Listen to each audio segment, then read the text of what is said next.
Knock knock. Who's there? CA exams. So yes, CA exams are now knocking on the door. अब वो समय आ गया है भाई साहब कि भाई 5, 6, 7 घंटे से पढ़ के कोई फायदा नहीं होगा। कम से कम रोज आपको 12 से 14 घंटे की इफेक्टिव स्टडी निकालनी पड़ेगी। एंड सर आप भी क्या इतना पढ़ लेते थे? आंसर इज यस, मैं इतना पढ़ लेता था। कैसे पढ़ता था, कैसे ये चीजें पॉसिबल हो पाती थी, पूरी की पूरी डिटेल में सारी बात मैं आपके साथ इस वीडियो में करने वाला हूं। तो मेरी आप सबसे रिक्वेस्ट रहेगी कि वीडियो को एंड तक जरूर देखना, बिकॉज सारी बातें आपको पता चल जाएगी कैसे आप पैशनेटली एकदम फुल एनर्जी के साथ सुबह से लेकर रात तक प्रेम पूर्वक तरीके से पढ़ाई कर सकते हैं। वीडियो पे अपनी अटेंडेंस जरूर लगा दीजिएगा, वीडियो को लाइक करके, ताकि बाकी सीए स्टूडेंट्स तक भी पहुंच सके। And yes, do subscribe the channel for more such videos. अब आ जाओ सर, क्या करना है? सबसे पहले तो भाई साहब एक बात समझ लो, अगर आपको 12 से 14 घंटे पढ़ने हैं, if you want to study for 12 to 14 hours, it's very important to develop a routine. आप ऐसा नहीं हो सकता कि किसी दिन अचानक उठ गए और बोलोगे यार आज तेरा भाई 12 से 14 घंटे की स्टडी निकालेगा, ऐसा पॉसिबल ही नहीं है। रूटीन का मतलब है आपने टाइम से सोना है, टाइम से उठना है, हर चीज टाइम से होनी चाहिए। ये गया टाइम कि भाई ऐसे कुछ भी जब मन किया कर लिया, नहीं, ऐसा पॉसिबल ही नहीं है। तो मैं आपको बताता हूं मैं क्या करता था। रात को सोने से पहले मेरे पास नेक्स्ट डे का प्लान रेडी होता था। तभी ना मीठी नींद भी आती थी, तभी कहीं ना कहीं एक मीठी नींद भी आती थी कि यार हाँ, सुबह मुझे टाइम से उठना है और ये सारे टारगेट्स अचीव करने हैं। तो मैं रात को सो जाया करता था लगभग 11:30-12 बजे तक, ठीक है। एंड रोज मेरी ये कोशिश होती थी कि मुझे कम से कम 6:30 से 7 घंटे की नींद लेनी ही लेनी है। तो मैं सुबह लगभग 6:30-7 बजे उठ जाता था।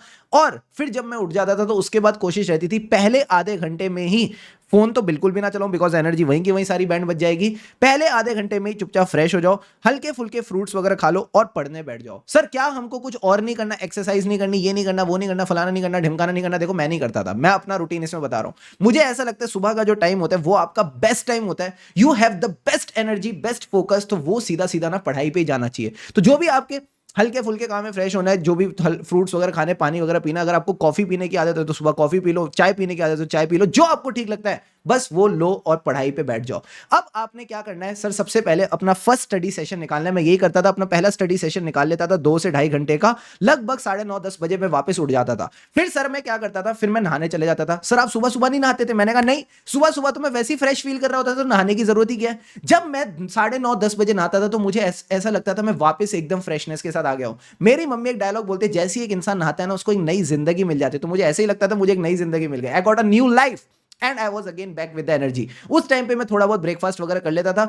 अगेन मेरी आप सबसे रिक्वेस्ट है कि ब्रेकफास्ट को जितना हो सके लाइट रखो, जितना हो सके लाइट रखो। कई लोग बोलते हैं ब्रेकफास्ट बड़ा हैवी करना चाहिए, कुछ हैवी नहीं करना तुमको आज की इस जिंदगी में, ठीक है। ये जब तक तुम्हारा स्टडी का टाइम चल रहा है, nothing heavy needs to be done. हल्का फुल्का अगर आपको चाहिए पराठे खाने तो भाई एक पराठा खाओ और चुपचाप उठ जाओ, ठीक है। सैंडविच खाना तो 1 से 2 सैंडविच खाओ और उठ जाओ, ज्यादा हैवी ब्रेकफास्ट करने की नीड नहीं है। क्या ये बात समझ आती है? हाँ सर। जैसे ही अब मैंने ब्रेकफास्ट कर लिया, अब मेरी कोशिश रहेगी मैं अगला स्टडी सेशन निकालूं। और अगली स्टडी सेशन में मोटिवेशन ये रहेगी कि भाई पहला स्टडी सेशन हो चुका है, मेरी मॉर्निंग एकदम बढ़िया हो चुकी है, प्यारी वाली मॉर्निंग हो चुकी है।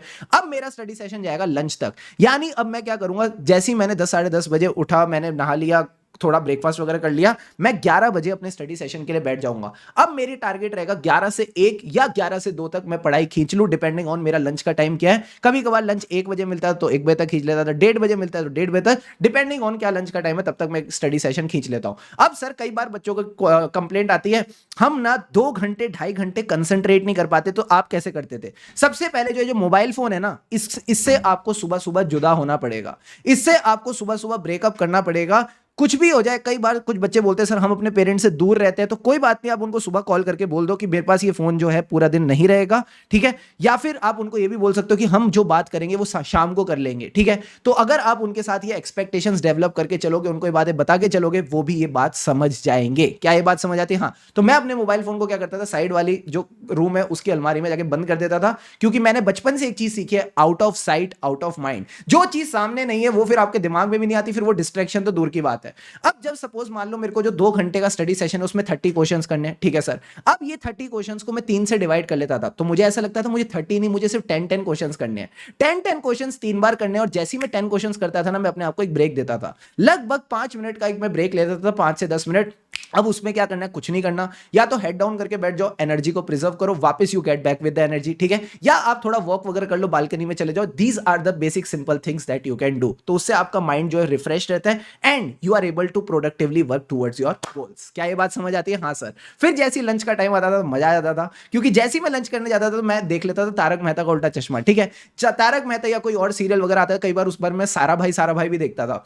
तो ये जो सीरियल होते हैं, सपोज आधा घंटा मैं लंच कर रहा हूँ, थोड़ा मैंने ये देख लिया, तो माइंड फ्रेश हो जाता है, मूड बड़ा लाइट हो जाता है ऐसे कॉमेडी सीरियल्स देख के, and you feel good about you. ठीक है सर। अब लंच करने के बाद मैं सीधा वापस पढ़ाई में नहीं बैठता था, फिर I used to take a walk कम से कम 10 से 15 मिनट, 15 से 20 minute I used to walk, and उसके बाद मेरी कोशिश रहती थी कि मैं लगभग हाफ एन आवर 40 मिनट्स का नैप भी ले लूं। सर 2 से 5 के बीच में हमारे एग्जाम्स हैं, उस टाइम पे हम नैप लेंगे तो हमको आदत पड़ जाएगी सोने की। बिल्कुल सही कह रहे हो, बिल्कुल सही कह रहे हो। अब यहां पे मैं वही क्वेश्चन आपको देने की कोशिश कर रहा हूं। मैंने ये जो चीज थी 2 से 5 में ना सोने की, ये मैंने लास्ट 10 डेज में इंप्लीमेंट कर ली थी, और वो मेरे से इंप्लीमेंट हो भी गई थी, क्योंकि उस टाइम में बढ़िया प्रैक्टिस कर लेता था, तो मुझे दिक्कत नहीं होती थी। तो अभी आपको अगर लगता है कि अगर आप 2 से 5 के बीच में थोड़ा सा भी सोगे तो आपको गंदी आदत लग जाएगी, तो मत करना भाई। मैं तो करता था, और टुवर्ड्स द एंड मैंने इस आदत को सुधार लिया था, तो मेरे को काफी कंफर्टिंग लगता था, बिकॉज वो जो नैप के बाद आप उठते हो तो एक और नई जिंदगी मिल जाती है, और एक और बढ़िया वाला मजा आ जाता है। सर मजा आ गया। अब सर इसके बाद क्या है? मैंने कहा कुछ नहीं है। जैसे ही मैं नैप के बाद उठा तो लगभग मान लो 3-4 बज रहे होते थे। 3-4 बज रहे होते थे तो एक और स्टडी सेशन निकालेंगे 2-2.5 घंटे का। फिर शाम के 6-6:30 बजे फिर मैं ब्रेक ले लेता था, तो शाम की चाय मम्मी बना के दे देती थी, मजा आ जाता था। उसके बाद मैं थोड़ा टहलने चला जाता था, क्योंकि मेरे को ऐसा लगता है जब आप टहलने जाते हो, छोटे छोटे बच्चों को देखते हो वो साइकिल चला रहे हैं, कोई किसी के पीछे भाग रहा है, ऐसे चल रहा है, ठीक है, आंटियां गप्पे मार रही है, ठीक है, जो भी चलता रहता है उनका, प्लस कुकर की सीटी बजने की आवाज आ रही है, तो it feels really good, feel आती है कि भाई हाँ मजेदार चल रहा है माहौल, ठीक है। उसके बाद वो हींग और तड़के की खुशबू आती है तो अलग ही फील आ जाती है। तो ये सारी चीजें आपने करनी है, चिड़ियों की चहचहाहट सुनो, मजा आएगा।